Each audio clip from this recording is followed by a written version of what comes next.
তারাও এই সংকটে আমাদের ভাবনাটা বুঝতে চান।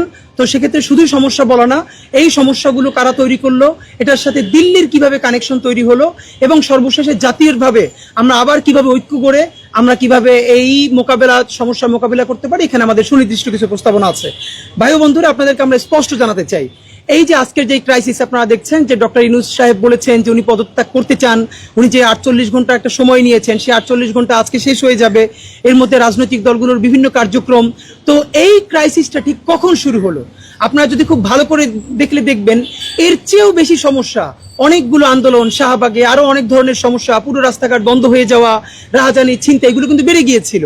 সেই সব মুহূর্তেও কিন্তু ডক্টর ইউনূসকে বলতে হয় না যে আমি পদত্যাগ করব, কিন্তু এখন তিনি কেন বলছেন? তা আপনারা দুটো ব্যাপার খুব স্পষ্ট দেখেছেন, যে আমরা পুরো বাংলাদেশের মানুষ যেভাবে আওয়ামী লীগ নিষিদ্ধের ব্যাপারে নেমে এসেছিল, সেই আওয়ামী লীগ নিষিদ্ধের ব্যাপারে নেমে আসার পরে আমরা 10ই মে শাহবাগে আন্দোলনের ফলে, শুধু শাহবাগের আন্দোলন না, সারা বাংলাদেশের মানুষ তাদের অঞ্চলে আন্দোলন করেছে এবং সরকার বাধ্য হয়েছে আওয়ামী লীগকে আপাতত তার কার্যক্রম নিষিদ্ধ করতে। আপনারা জানেন, এই বাংলাদেশের মধ্যে অনেকে যেরকম বলে ডিপ স্টেট হোক বা অন্যান্য স্টেট হোক, আওয়ামী লীগের শুধু আইকনটা এখান থেকে পালিয়েছে, ফ্যাসিস্ট আইকনটা। এখানে তাদের পুরো এস্টাবলিশমেন্ট, সেনাবাহিনী বলি, পুলিশ থেকে বলি, বিউরোক্রেসি থেকে বলি, এবং খোদ আমাদের উপদেষ্টা পরিষদের মধ্যে পর্যন্ত তাদের এস্টাবলিশমেন্ট রয়ে গেছে, যারা কোনো না কোনোভাবে নেগোশিয়েট করবার চেষ্টা করছেন যে আওয়ামী লীগকে নিষিদ্ধ না করে বরং কিভাবে তাকে দলে ফিরিয়ে আনা যায়, নির্বাচনে ফিরিয়ে আনা যায়। এর প্রমাণ হিসেবে আমরা উপদেষ্টাদের মধ্যে বক্তব্য দেখেছি, কখনো গুড আওয়ামী লীগ, ব্যাড আওয়ামী লীগ, এই কথা নিয়ে তারা বলতেন। তারা নির্বাচন, ইভেন ডক্টর ইউনূসও কোনোভাবে বলেছেন যে নির্বাচনে তারা আসবে কিনা এটা জনগণ সিদ্ধান্ত নেবেন। তো আমরা, জনগণ যখন রায় দিয়েছে, সরকার বাধ্য হয়েছে এই আওয়ামী লীগকে নিষিদ্ধ করতে। আপনারা খুবই খেয়াল করেন, সেদিন সরকার দুটো কথা বলেছে, আওয়ামী লীগের কার্যক্রম নিষিদ্ধ করা হয়েছে, একই সাথে আমরা জুলাই ঘোষণাপত্র দাবি করেছিলাম যে এই ঘোষণাপত্র দিতে নিয়েও আবার রাজনৈতিক বিভেদের কারণে দেওয়া যায় নাই, এবং সরকার 30 কার্যদিবস চেয়েছিল। তিনি বলেছে 30 কার্যদিবসের মধ্যে সরকার রাজনৈতিক সকল স্টেক হোল্ডারদের সাথে কথা বলে জুলাই ঘোষণাপত্র জারি করবেন। আপনাদেরকে স্পষ্ট বলে রাখি, যতক্ষণ না পর্যন্ত জুলাই ঘোষণাপত্র জারি হয়, ততক্ষণ পর্যন্ত আওয়ামী লীগ যে নিষিদ্ধ হয়েছে এটার কোনো কার্যকারিতা নাই। এর কারণ এই সরকার একটা সাময়িক নিষেধাজ্ঞা দিয়েছেন এবং সেটা নির্বাহী আদেশেই দিয়েছেন। এটা চূড়ান্ত হবে ট্রাইব্যুনালের আদালতে রায়ের মাধ্যমে এবং দীর্ঘ বিচারিক প্রক্রিয়ার মধ্যে। তো কালকে বা পরশু যদি নির্বাচন হয়ে যায়, পরের যে কোনো সরকার এসে দিল্লির প্রেসক্রিপশনে যদি সেই সাময়িক প্রত্যাহার তুলে নেয়, তাহলে কিন্তু আওয়ামী লীগের ফিরে আসতে আর কোনো বাধা নাই। দ্বিতীয়ত আপনাদেরকে জানাই, জুলাই ঘোষণাপত্র যদি না হয়, শুধু ঘোষণাপত্র হলেই হবে না, সেই ঘোষণাপত্রকে সাংবিধানিক মর্যাদা দিয়ে জুলাই সনদ প্রকাশ করতে হবে। সেটা না হলে ঠিক সিপাহী বিপ্লবে, এই বিপ্লবে অংশগ্রহণ করার অপরাধে আমাদের হাজারো লক্ষ, আমাদের বাবা, আমাদের ভাই, আমাদের পূর্বপুরুষ জগন্নাথ বিশ্ববিদ্যালয়ের সামনে বাহাদুর শাহ পার্কে তাদেরকে গাছের সাথে ঝুলিয়ে শুধু ফাঁসি দেওয়া হয় নাই, দিনের পরে দিন তাদের লাশটা ঝুলিয়ে রাখা হয়েছিল, যাতে ব্রিটিশদের বিরুদ্ধে আর কেউ কোনোদিন আন্দোলন করার সাহস না দেখায়। আপনাদেরকে স্পষ্ট জানিয়ে রাখি, যদি জুলাই ঘোষণাপত্র না আসে, যদি জুলাই সনদ তৈরি না হয়, তাহলে যত শহীদ পরিবার আছে, যত আহত যোদ্ধা আছে, যাদের ভিডিও আছে, ছবি আছে, যারা জুলাইয়ের পক্ষে অবস্থান নিচ্ছে, আজ হোক 20 বছর পরে হোক, দিল্লি এবং এই আওয়ামী লীগ মিলে তাদের উপর আরেকটা কচুকাটা করবেই করবে, এবং এর মধ্যে কোনো পার্থক্য নাই। এটা জানতে হলে আমাদেরকে মাত্র 100-150 বছর আগে যে সিপিআই বিপ্লব হয়েছে, আমরা সেটা থেকে শিক্ষা নিতে পারি। আমি আপনাদেরকে যেটা স্পষ্ট আমরা বলতে চাই, এই জুলাই ঘোষণাপত্র যদি তৈরি হয়ে যায়, তার মধ্যে রাজনৈতিক স্পষ্ট সমঝোতা থাকবে, আর কোনোদিন বাংলাদেশে আওয়ামী লীগকে তার নামে ফিরতে দেওয়া হবে না। এখানে দিল্লির প্রেসক্রিপশনে আর কোনোদিন রাজনীতি করতে দেওয়া হবে না। বাংলাদেশের কোনো রাজনৈতিক দল নিজের ক্ষমতাকে কুক্ষিগত করবার জন্য স্বাধীনতা, সার্বভৌমত্ব অন্য কোনো দলের কাছে, অন্য কোনো দেশের কাছে বিকিয়ে দিতে পারবে না। এবং সেই জুলাই ঘোষণাপত্র সাংবিধানিক মর্যাদা পেলেই তখন এই আওয়ামী লীগের নিষেধাজ্ঞা চূড়ান্তভাবে কার্যকর হবে। দ্বিতীয় আর একটা টেকনিক্যাল ব্যাপার হলো, জুলাই ঘোষণাপত্র যদি এই সরকার না করে সে নির্বাচন দিয়ে দেয়, তাহলে পরে যেটা হবে, আইসিটি যার কাছে এখন আওয়ামী লীগের বিচার শুরু হবে, বাংলাদেশের এমন কোনো বিচারক নাই যে সরকারে যদি তাকে জুলাই ঘোষণাপত্রের নিশ্চয়তা না দেয়, সে আওয়ামী লীগকে নিষিদ্ধ করার চূড়ান্ত রায় দিবে। বাংলাদেশে এমন কোনো বিচারপতি নাই। সুতরাং তখন দেখা যাবে আদালতে গিয়েও আওয়ামী লীগ কিন্তু জিতে যাবে এবং তাকে নিষিদ্ধ করা যাবে না। আমরা আপনাদেরকে স্পষ্ট মনে করিয়ে দিতে চাই, এই সরকারের মধ্যে যারা আওয়ামী এস্টাবলিশমেন্ট ছিল, দিল্লির সেবাদার ছিল, তাদের প্রথম নৈতিক পরাজয়টা হয়ে গেছে আওয়ামী লীগকে নিষিদ্ধ করার মধ্য দিয়ে। এখন তাদের আর একটা মাত্র কাজ, তাদের সর্বশেষ কাজ বাকি। এটা যদি করতে পারে তাহলে তারা মোটামুটি টিকে থাকবে, আর নয়তো তাদের পুরো মেরুদণ্ড ভেঙে যাবে। সেটা হলো জুলাই ঘোষণাপত্রকে ব্যাহত করা। যদি তারা জুলাই ঘোষণাপত্রকে আটকে দিতে পারে, তাহলে তারা যে কোনোভাবে কামব্যাক করতে পারবে। আজকে থেকে আপনাদেরকে জানাই 30 কার্য দিবস, এর মানে আগামী 25শে জুন এই 30 কার্য দিবস শেষ হয়ে যাওয়ার কথা, যার মধ্যে জুলাই ঘোষণাপত্র হবে। এবং ইতিমধ্যে 10 দিন শেষ হয়ে গেছে, আর 20টা কার্য দিবস আছে। এর মধ্যে সরকার তার কোনো রেগুলার অ্যাক্টিভিটিস শুরু করতে পারে নাই, তাদেরকে করতে দেওয়া হয় নাই, বিভিন্ন আন্দোলন বা বিভিন্ন কথা বলে। আপনাদেরকে স্পষ্ট বলতে চাই মূল সমস্যাটা কোথায় হয়েছে। একদম এটা আমি বললেও আপনারা বুঝবেন, আপনারা না বললেও বুঝবেন। এই 10 মাস পরে এসে সেনাবাহিনী এবং সরকার এই কথাগুলো বলা আমাদের জন্য অত্যন্ত বিপজ্জনক। কিন্তু দেশ ও জাতির প্রয়োজনে কাউকে না কাউকে সেই বিপজ্জনক কাজটা করতে হবে। আমরা বাংলাদেশের স্বার্থে, দেশ ও জাতির স্বার্থে সেই বিপজ্জনক কাজটা করলাম। আমাদের জীবনের বিনিময়ে হলেও যদি বাংলাদেশ এবং জুলাই বেঁচে যায় তাহলে আমাদের কোনো আফসোস নাই। আপনারা জানেন বর্তমান সেনাবাহিনী এবং সরকার একদম মুখোমুখি অবস্থানে আছে। সামনে যে জিনিসটা আনা হয়েছে করিডোর ইস্যুটা, আমরা স্পষ্ট বুঝতে পারি করিডোর এটা একটা ইস্যু। নিশ্চয়ই 100 বার বলেছি, কোনো রাজনৈতিক সমঝোতা ছাড়া, সেনাবাহিনীকে ইনভলভ করা ছাড়া এই সরকারের কোনো এখতিয়ারই নাই করিডোর নিয়ে কথা বলবার। এবং সরকার সেটা থেকে অলমোস্ট আমরা জানি সরেও এসেছে, এবং জাতিসংঘ সেও বলেছে যে মিয়ানমারের সমঝোতা ছাড়া এটা হবে না। এরপরও কেন করিডোরটাকে সামনে রেখেই আমাদের সেনাবাহিনী এরকম একটা মুখোমুখি অবস্থানে গেলেন? তার চূড়ান্ত প্রমাণ হলো সেনাবাহিনীর দরবারে আমাদের সেনাবাহিনীর প্রধান তিনি যে বক্তব্যটা দিলেন, এটা স্পষ্ট একটি রাজনৈতিক বক্তব্য। তিনি বলেছেন নির্বাচনের কথা, তিনি আরো অপরাপর যত কথা বলেছেন, এটি কিন্তু রাজনৈতিক বক্তব্য। প্রতিষ্ঠান হিসেবে দেখেন, রাষ্ট্রের বিভিন্ন মেকানিজম থাকে, সারাদিন নিজেরা কাজ করতে হয়, কিন্তু আপনি পাবলিকলি কোন কথা কার সামনে বলতে পারবেন, এটা কিন্তু একটা ডেকোরাম আছে। সুতরাং সেনাবাহিনী ইচ্ছা করে সেনাপ্রধান এই রাজনৈতিক বক্তব্যটা দিয়েছেন। শুধু দিয়েছে তাই না, কি বক্তব্য দিয়েছেন আপনাদের মিডিয়ার কল্যাণে আমরা সেগুলো ফটোকার্ড দিয়েছি। আপনারা জানেন সেনাবাহিনীর অভ্যন্তরীণ কোনো প্রোগ্রাম অথবা তাদের দরবার হলে যখন কোনো অ্যাড্রেসিং হয়, সেনাবাহিনীর প্রধান যখন অ্যাড্রেস করেন, তার কোনো বক্তব্য কোথাও লিক হওয়ার কোনো সুযোগ নাই। এর মানে সেনাবাহিনী চেয়েছেন এই বক্তব্যগুলো সামনে আসুক, তাই বলে মিডিয়া আপনারা নিউজ করেছেন। এবং আমরা জেনে এটুকু স্পষ্ট বুঝতে পারছি বর্তমান সরকার এবং সেনাবাহিনী একটা মুখোমুখি অবস্থানে আছে। সেনাবাহিনীর সদস্য ভাইয়েরা, আপনাদেরকে বিনীত অনুরোধ করি এবং দুটো কথা আপনাদেরকে জানাই। এই জুলাইয়ে আপনাদের মালিকানা আছে, শরিকানা আছে, অংশীদারিত্ব আছে। এর মানে এই না এই বাংলাদেশের সেনাবাহিনীর অলমোস্ট সকল জেনারেল আপনারা আওয়ামী লীগের সুবিধাভোগী, এইটা বলতে আমাদের কোনো দ্বিধা নাই। আওয়ামী লীগ যে গুম করেছে, খুন করেছে, হত্যা করেছে, আপনারা জানতেন, অনেকে প্রতিবাদ করেন নাই, এবং কোনো না কোনো ভাবে আপনারা সুবিধাভোগী। শেষ সময়ে আপনারা এসে জুলাই জনতার পাশে দাঁড়িয়েছেন, এটুকুন প্রশংসা আপনাদের করতে চাই।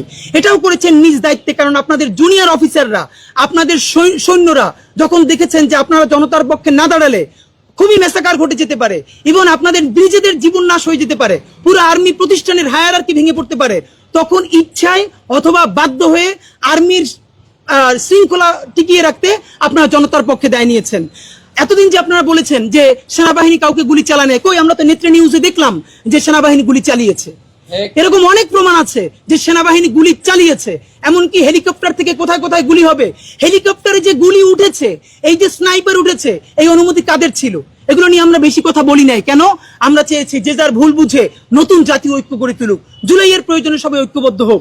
সুতরাং আমরা এটা যেরকম বলছি এই সেনাবাহিনী বাংলাদেশের পক্ষে দাঁড়িয়েছে, জুলাইয়ের পক্ষে দাঁড়িয়েছে, শুধু তাই না, দেখেন গত প্রায় 10টা মাস ধরে সেনাবাহিনীর সাধারণ সৈনিকেরা রাস্তায় রাস্তায় যেরকম করে টহল দিচ্ছে, পাহারা দিচ্ছে, তারা যদি এরকম মনে প্রাণে কষ্ট না করতো, আমাদের রাষ্ট্র ভেঙে পড়তো, আমরা রাষ্ট্র চালাতে পারতাম না।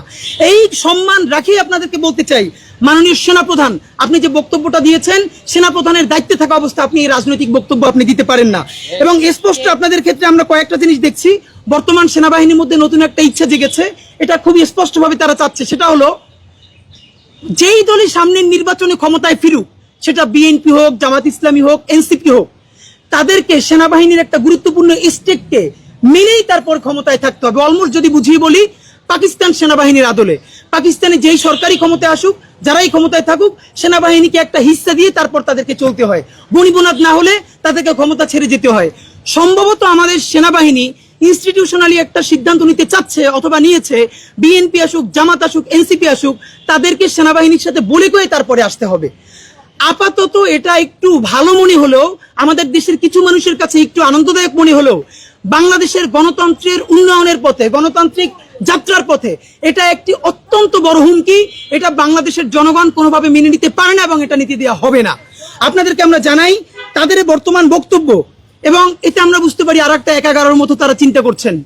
যেই 1-11 সেনাবাহিনী করেছে দিল্লির প্রেসক্রিপশনে, এবং যেই 1-11 কারণে বিএনপি শুধু দেখেন, আপনাদেরকে আমরা একটা পরে বলবো যে বিএনপি যে 1-11তে ক্ষমতায় মানে চলে গেছে, তাদেরকে ইঞ্জিনিয়ারিং ইলেকশন করে, তারপর ইলেকশন ইঞ্জিনিয়ারিং করে তাদেরকে এভাবে যে সরিয়ে দেওয়া হয়েছে, এদিকে শুধু বিএনপি ক্ষতিগ্রস্ত হয়েছে নাকি সারা বাংলাদেশ ক্ষতিগ্রস্ত হয়েছে? সারা বাংলাদেশ ক্ষতিগ্রস্ত হয়েছে। কিন্তু আমরা এখন দেখলাম সেনাবাহিনী একটা 1-11 মতো নতুন করে একটা ফরম্যাটে উঠে আসতে চাচ্ছে। এখন আপনাদেরকে আমরা জানাতে চাই, এই সেনাবাহিনীর সাথে সরকারের দায় কোনটা?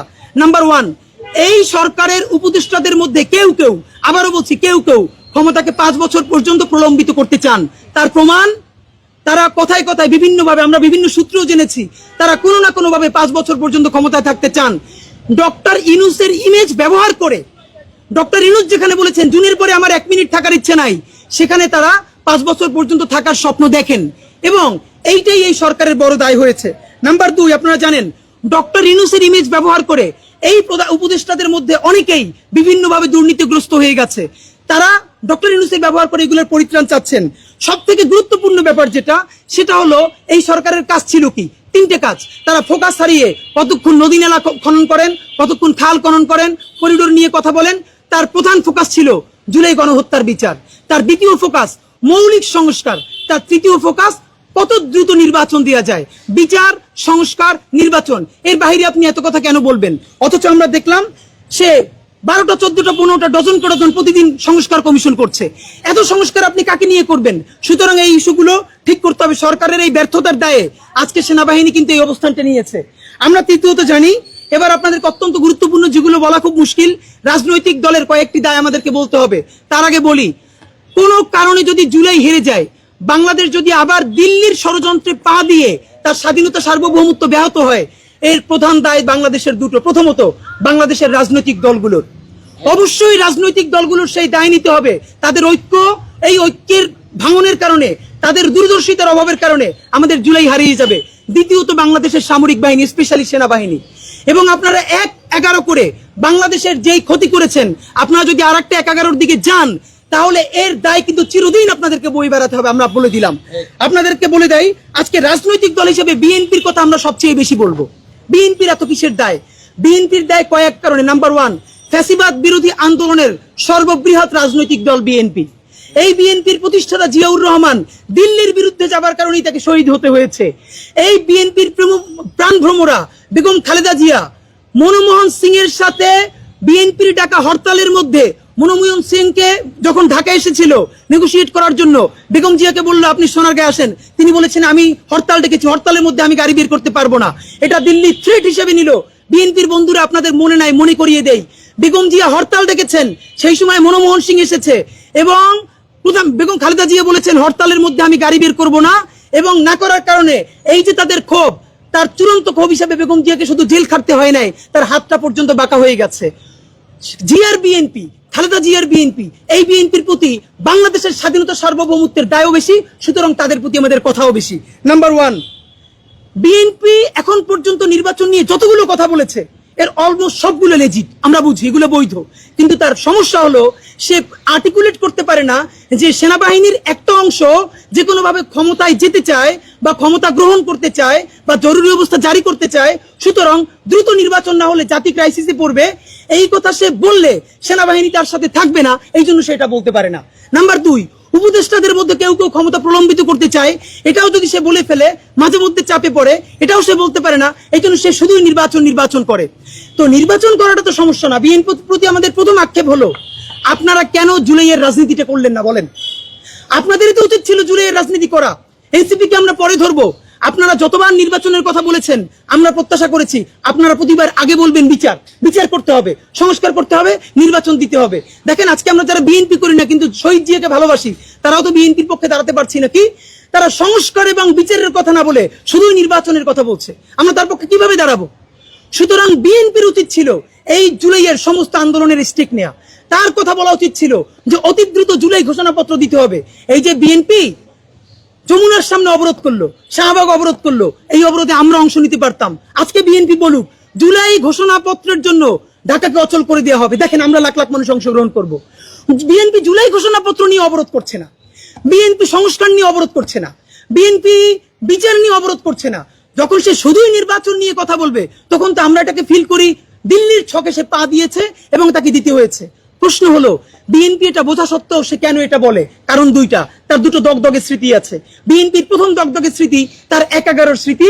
সে ২০০৬-এর পর সেনাবাহিনীর কথা মতো চলে নাই, সেনাবাহিনীর বিরুদ্ধে কথা বলেছে এবং সেই সেনাবাহিনী 111 করে বিএনপিকে মাইনাস করে আওয়ামী লীগকে শুধু ক্ষমতায় আনে নাই, বাংলাদেশকে ধ্বংস করে ফেলেছে। সুতরাং এবার বিএনপি সেনাবাহিনীর বিরুদ্ধে যেতে চায় না কোনোভাবে। সব জানে সেনাবাহিনী কি করবে, কিন্তু সে যেতে চায় না কারণ তার দগদগে স্মৃতি আছে ১/১১। নাম্বার ২, আজকে যদি বিএনপি বলে যে না আমরা জনগণের পক্ষে থাকবো, সেনাবাহিনীর পক্ষে যাব না, তাহলে এনসিপি যদি কালকে গিয়ে সেনাবাহিনীর ফাঁদে পা দেয়, যদি পরশু জামাত ইসলামী গিয়ে পা দেয়, তো কেউ না কেউ সেনাবাহিনীর সুবিধাটা তো নিবে। তাহলে বিএনপি কেন এই চান্স মিস করবে, সেই ঝুঁকিটা নিবে? এইটা বিএনপির পক্ষে আমরা বলছি। কিন্তু মূল সমস্যা হলো বিএনপি আর একটা কথা বলছে, ছাত্রদের পদত্যাগ করানো। আপনারা জানেন এই যে ছাত্র উপদেষ্টা ২ জন, এদের ব্যাপারে আপনাদের সামনে আমরা অসংখ্যবার সমালোচনা করেছি না? তাদেরকে পদত্যাগ করতে বলেছি না? জুলাইয়ের ছাত্র মানেই শুধু এনসিপির ২ জন ছাত্র না, ছাত্র মানে ছাত্র দলও। জুলাইয়ের ছাত্র মানে ছাত্র শিবিরও। জুলাইয়ের ছাত্র মানে বাংলাদেশের আপামর ছাত্র জনতা। এনসিপি এটাকে কুক্ষিগত করেছে। কিন্তু একটা কথা আপনাদেরকে বলি, বিএনপি যে বলছে এই ২ জন এনসিপির প্রতিনিধি, আমরা জানি মাহফুজ আলম এবং আসিফ মাহমুদ, এই দুজনের কিন্তু অফিসিয়ালি এনসিপির এখনো কোনো কানেকশন নাই। তাহলে তো আমরাও বলতে হয় এই উপদেষ্টাদের মধ্যে মিনিমাম ৪ জন আছে যারা বিএনপির প্রার্থী, এই বিএনপির মনোনীত। এবং এর মধ্যে এমন একজন উপদেষ্টা আছে তিনি সুটকেস গুছিয়ে বসে আছেন কোন সময় ডক্টর ইউনূস ক্ষমতা ছাড়বেন এবং তিনি প্রধান উপদেষ্টা হবেন। এবং বিএনপি যেদিন ক্যাবিনেট যাবে, সরকার গঠন করবে, সেইখানে তিনি আবার গুরুত্বপূর্ণ একটা মন্ত্রী হবেন। এরকম লোক তো আছে। তা আপনারা যদি তাদেরকে এনসিপির মন্ত্রী বলেন, তাহলে বিএনপির মন্ত্রী তো আছে ৫ জন, তাদেরকে পদত্যাগ করাবে কি আমাকে বলেন? নাম্বার ২, এই যে ছাত্র উপদেষ্টাদেরকে পদত্যাগ করাতে চান, ছাত্র উপদেষ্টারা পদত্যাগ করলে এই সরকারের আর ১ সেকেন্ডও কোনো বৈধতা নাই। এই সরকারের একমাত্র বৈধতা তাদের সাথে ছাত্ররা আছে। যদিও এই ছাত্ররা সকল ছাত্র না, প্রাইভেট বিশ্ববিদ্যালয় নাই, নারী নাই, অপরাপর দল নাই, এরপরও তারা যেহেতু ছাত্র নাম নিয়ে গেছে, আমাদের প্রস্তাবনা হলো সেখানে ছাত্রদের শরিকানা বাড়ান। প্রয়োজনে ছাত্র দল থেকে একজন নেন, ছাত্র শিবির থেকে একজন নেন, প্রাইভেট বিশ্ববিদ্যালয় থেকে একজন নেন, নারী ছাত্রীদের মধ্য থেকে একজন নেন। আপনি ছাত্র বাড়ান, কিন্তু আপনি ছাত্রদেরকে পদত্যাগ করতে বলেন কেন? তাহলে এই সরকারের বৈধতা কি? তো বিএনপির ক্ষেত্রে এবং সর্বশেষ আমাদের যেটা, তিনি সরকারের স্পষ্ট দেখতে পাচ্ছি মনে হচ্ছে বিএনপি যেন এখন সেনাবাহিনীর মুখপাত্র। মানে সেনাবাহিনী যেটা অফিসিয়ালি বলতে পারে না সেইটা এখন বিএনপি বলছে। আমির খসরু মাহমুদ চৌধুরী গতকালকে বললেন তার মতো প্রাজ্ঞ রাজনৈতিকবিদ, হ্যাঁ সেনাবাহিনীর প্রধান তো এই বক্তব্যটা দিতেই পারে, এটা আবার আপনাকে অ্যাড্রেস করতে হবে। আমরা জানি আপনাদের 111-এর দগদগে স্মৃতি আছে, দিল্লির বিরুদ্ধে যাবার কারণে আপনাদের জীবন নাই হয়ে গেছে। কিন্তু দেখেন আপনাদের ক্ষতি হবার সাথে সাথে আপনারাই কিন্তু হেরে যান নাই, আপনাদের সাথে সারা বাংলাদেশ সাফার করেছে, আমরা সবাই সাফার করেছি। আমাদেরকে একা করে দিয়ে আপনারা দিল্লির প্রেসক্রিপশনে চলবেন? আপনারা সেনাবাহিনীর সাথে এভাবে কোনো চিন্তা ভাবনা ছাড়া একাত্মতা পোষণ করার কোনো অধিকার আপনাদের নাই। সর্বশেষ বলি, বিএনপি আপনারা তো আসলে কিভাবে জেনজি আপনাদের সাথে একাত্মতা হবে? দেখলাম দুদু উনি তো ফ্যাসিবাদ বিরোধী আন্দোলনের নেতা, তিনি বললেন বিএনপির যত কর্মী আছে প্রস্রাব কইরা দিলে নাকি সব ভাইসে যাবে এই অন্য। আপনাকে বিনীত অনুরোধ করি, গত 16 বছর আপনারা প্রস্রাব করতে নিষেধ করছে কেডা? মানে গত 16 বছর আপনি প্রস্রাব করেন নাই কেন? আল্লাহর রাস্তায় বলেন। মানে আবারও বিএনপি কে বলে, জামাত ইসলামী বলে মুরব্বীদের মুখে টেপ মারেন, পিছনে বসাই রাখেন। এই আন্দোলনে যত শহীদ হয়েছে, যত যোদ্ধা, তাদের গ্রুপ, এইজ গ্রুপ 21 থেকে 35, বিএনপি জামাত ইসলামী সকলে আপনারা তরুণদেরকে সামনে আনেন। এই মুরব্বীদের কি কথা বলে দেখেন, বলে প্রস্রাব করলে ভেসে যাবে। এটা তো আওয়ামী লীগ তো বললে আমরা জিভে ছেড়ে ফেলতাম, এখন তো আওয়ামী লীগের চেয়ে উনি কি কথা বললো। তা আপনার একটা কথা বলি, এত প্রস্রাব যখন পিটে নিয়ে 16 বছর রয়েছেন, 28 অক্টোবর 2023 পল্টনের সামনে যখন সমাবেশ হয়েছে, গ্রেনেড মারতে পারে নাই, তার আগে বুড়া নেতৃবৃন্দ মুহুর্মুহু কইরে পালাইলেন। আমরা বিএনপির কর্মী না, তবু 1 ঘন্টা সেখানে স্টেজের সামনে দাঁড়াইছিলাম, কোন একজন মাঝারি মানের নেতাও আসে কিনা আমরা প্রতিরোধ গড়ে তুলবো। একজনও পারেন নাই। যত লাখ লোক আসছে, প্রস্রাব করলে তো আওয়ামী লীগ ভাইসে যাবে, তখন প্রস্রাব চাইবে কোথায় রাখছেন? মাথায় উঠেই রাখছেন। ফাইজলামি কথাবার্তা বলেন। বিএনপির ব্যাপারে আমাদের কথা না। এবার আসেন এনসিপির 3টে অপরাধ। নাম্বার 1, সে জুলাইকে কুক্ষিগত করেছে। ঠিক 71-এ মুক্তিযুদ্ধ যেভাবে আওয়ামী লীগ কুক্ষিগত করেছে, এনসিপি জুলাইকে কুক্ষিগত করেছে। মুক্তিযুদ্ধ করেছে সবাই, আবমর, কৃষক, শ্রমিক, জনতা, জনযুদ্ধ। আওয়ামী লীগ এসে বললো আমি যুদ্ধের মালিক, সাথে দিল্লি সংবিধান লিখে দিল দিল্লি, এখানে আর একটা বাকশাল কায়েম করে এটা আওয়ামী লীগের গঠনতন্ত্র তারা বানাই ফেললো। জুলাইকে কুক্ষিগত তারা করেছে। এই জুলাইকে কুক্ষিগত করার কারণে তারা দ্বিতীয় যে কাজটা করেছে, অনেকেই তারা দুর্নীতিগ্রস্ত হয়েছে। দেখেন আমাদের কলিজা ছিঁড়ে যায় এই কথাটা বলতে। আজ থেকে 10 মাস আগে যেই ছেলেটা দেখেছি সারা গায়ে আঘাতের চিহ্ন, জুলাইয়ের আন্দোলন করতে গিয়া সেই সব ছেলে মেয়ে মাত্র 8-10 মাসের মধ্যে কিভাবে কোটি টাকার মালিক হইতে পারে এই চিন্তা আমাদেরও ঘুম আসে না। 10 মাস তো, আরে রাজনীতি তো আগামী 5 বছরের না, রাজনীতি তো 50 বছরের। কষ্ট করে বসে থাকলে আগামী বাংলাদেশ হয়তো আমাদের, জুলাই যোদ্ধাদের। এখন তারা যে দুর্নীতি করলো, তারা তো এই সরকার পড়ে যাওয়ার সাথে সাথে কেউ যাবে দুবাই, যারা ফ্ল্যাট কিনছে, হাউজিং এ প্রজেক্ট করছে, ওইখানে ব্যবসা কিনছে, কেউ যাবে বিদেশ, যারা মাস্টারমাইন্ড হইছে। এই লক্ষ লক্ষ জুলাই জনতা কোথায় যাবে? আমাদেরকে যে তোমরা এই জাহান্নামের মধ্যে ফেলাই দেবা, এর দায় কিন্তু ইতিহাসের কাছে দিতে হবে, আল্লাহর কাছে দিতে হবে। নাম্বার 2, আপনাদেরকে বলতে চাই, এই ঐক্য প্রথমত বিনষ্ট করেছে এনসিপি। এই যে জুলাইয়ের বৃহত্তর ঐক্য, কত মানে মনে করে ফেসবুক একটা আছে, আগেও বলছিলাম যে ফেসবুক অ্যাকাউন্ট সব ডক্টর ইউনূসের কাছে জমা থাকবে। মন চাইলে এই পোস্ট দেয়, আধা ঘন্টা পর ডিলিট দেয়, এরপর 3 ঘন্টা পর হিসাবে দুঃখ প্রকাশ করে।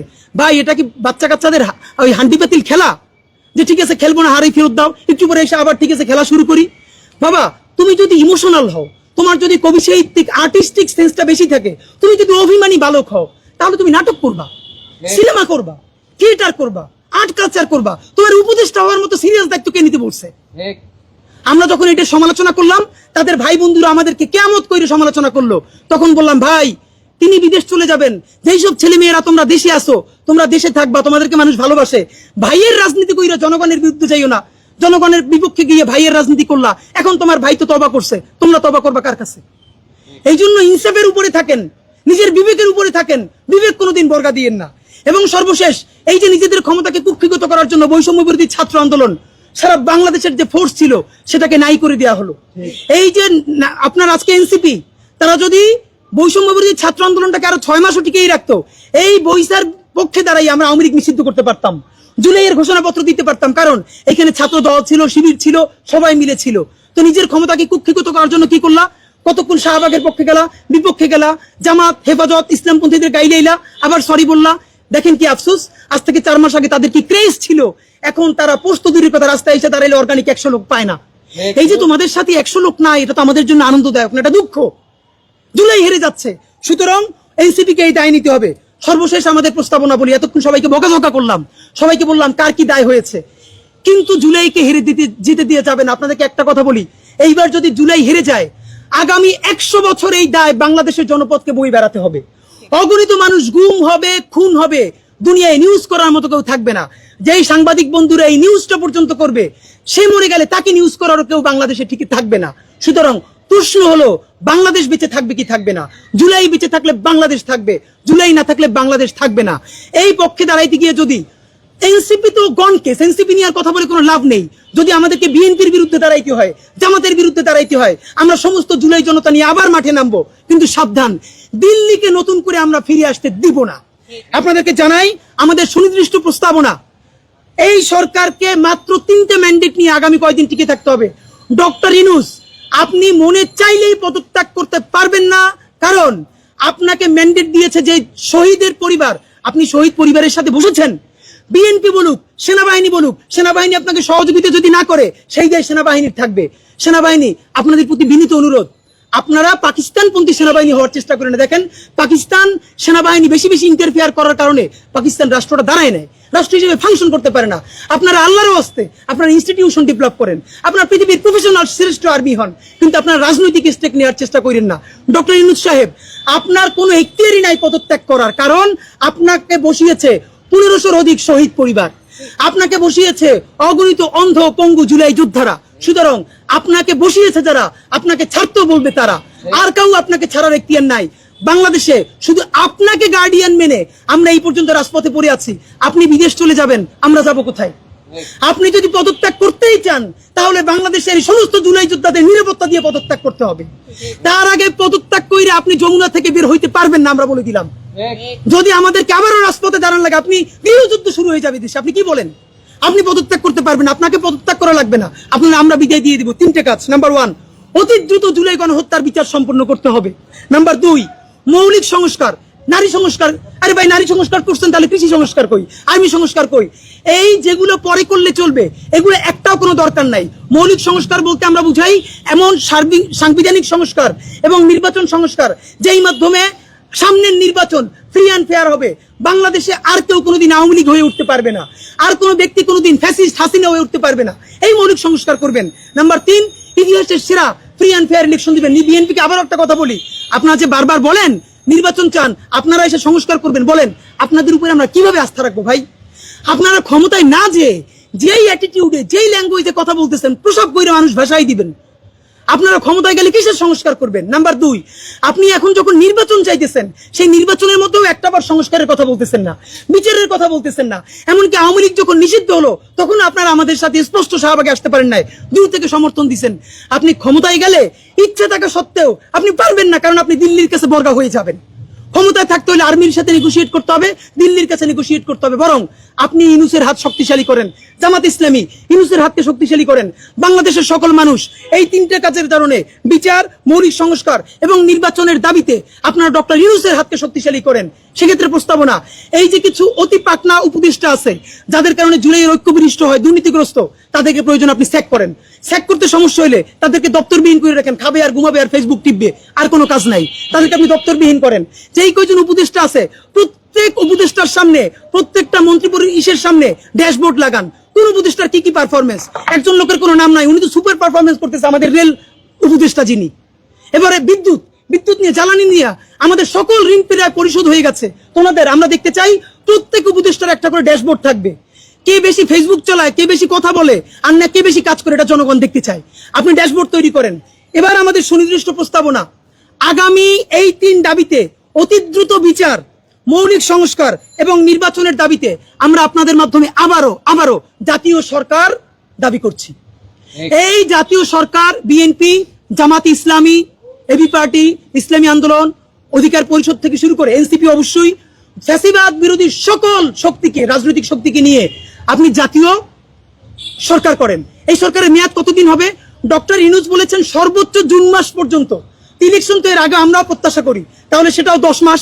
আপনারা যদি পারেন নিজেরা বসে আরো আগে করেন, কিন্তু আগামী 10 মাস হোক, সর্বোচ্চ আগামী জুন মাস হোক। এই একটা বছর এখনো জাতীয় সরকার করার মেয়াদ ফুরিয়ে যায় নাই। এই ক্ষেত্রে যদি বিএনপি অসহযোগিতা করে, তাহলে বিএনপিকে জাতির কাছে জবাবদিহিতা দিতে হবে। জামাত যদি অসহযোগিতা করে, জামাতকে দিতে হবে। বরং এইটা আমরা বিএনপিকে অনুরোধ করবো, আজকে বিকেলে বিএনপি এবং জামাতের সামনে প্রধান উপদেষ্টা বসবেন। যেহেতু আগে বারবার বলা হয়েছে জাতীয় সরকার বিএনপি করতে চায় নাই, তো আজকে বিএনপিকে বললাম, প্লিজ আজকে আপনারা ডক্টর ইউনূসকে বলেন, ঠিক আছে, আগামী 1 বছরের জন্য আপনি জাতীয় সরকারের ঘোষণা দেন, বিএনপি তাদের লোক দিবে, জামাত ইসলামী তাদের লোক দিবে। আগামী 1 বছর আমরা তাদের মাধ্যমে এই 3টে কাজ করতে চাই, বিচার, মৌলিক সংস্কার এবং নির্বাচন। যদি জাতীয় সরকার কোনোভাবে সম্ভবই না হয়, তাহলে দ্বিতীয় প্রস্তাবনা হলো আপনি জাতীয় ঐক্য কাউন্সিল করেন। এই জাতীয় ঐক্য কাউন্সিলের প্রধান থাকবেন ডক্টর ইউনূস, আর এখানে সদস্য থাকবেন প্রত্যেক রাজনৈতিক দল থেকে একজন। এটার সাংবিধানিক মর্যাদা হবে ক্যাবিনেট, আমাদের যে মন্ত্রী পরিষদ বা উপদেষ্টা পরিষদ সেটার সমান। তারা মন্ত্রী হবেন না, তারা উপদেষ্টা হবেন না, কিন্তু এই উপদেষ্টা পরিষদের ওয়াচডগ হিসেবে কাজ করবেন।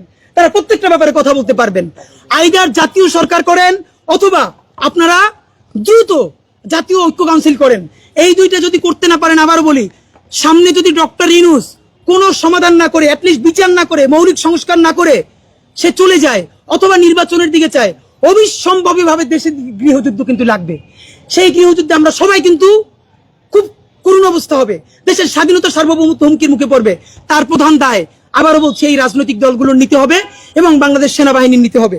আপনারা জানেন আগামীকালকে শাহবাগে জুলাই ঐক্য যে সমাবেশ ডেকেছে, সেই জুলাই ঐক্যের আমরাও গুরুত্বপূর্ণ পার্ট, ইনকিলাব মঞ্চ, আমরাও সেই সমাবেশে অংশগ্রহণ করব। সারা দেশের মানুষকে জুলাই ঐক্যের আগামীকালকে শাহবাগে সমাবেশে আসতে অনুরোধ করতেছি। আমরা পরশু থেকে 1 সপ্তাহ ব্যাপী জুলাই ঘোষণাপত্র তৈরির জন্য আবার ইনকিলাব মঞ্চ নতুন করে সপ্তাহব্যাপী জনসংযোগ শুরু করবে। আগামী সোমবার থেকে আমরা সপ্তাহব্যাপী জনসংযোগ করব, ঠিক আওয়ামী লীগ নিষিদ্ধের ব্যাপারে যেরকম করেছি, এখন সপ্তাহব্যাপী হাজার হাজার লিফলেট নিয়ে আপামর জনসাধারণের কাছে যাব। জুলাই ঘোষণাপত্র আগামী 25শে জুনের মধ্যে যদি এই সরকার ঘোষণাপত্র দিতে ব্যর্থ হয়, তার দায় শুধু সরকারের না, তার দায় আর্মির, তার দায় বাংলাদেশ রাজনৈতিক দলের। তখন কিন্তু আপনারা জনতার আদালতে দাঁড়াবেন। আমরা আশা করছি 25শে জুনের মধ্যে জাতীয় সরকার হোক, জাতীয় ঐক্য কাউন্সিল হোক, স্থিতিশীল অবস্থা ফিরিয়ে এনে সেনাবাহিনী এই সরকারকে সহযোগিতা করে জুলাই ঘোষণাপত্র তৈরি করা হবে। সে পর্যন্ত আপনারা সবাই সাথে থাকবেন। বাংলাদেশ জিন্দাবাদ, ইনকিলাব জিন্দাবাদ। কারো কোনো প্রশ্ন থাকলে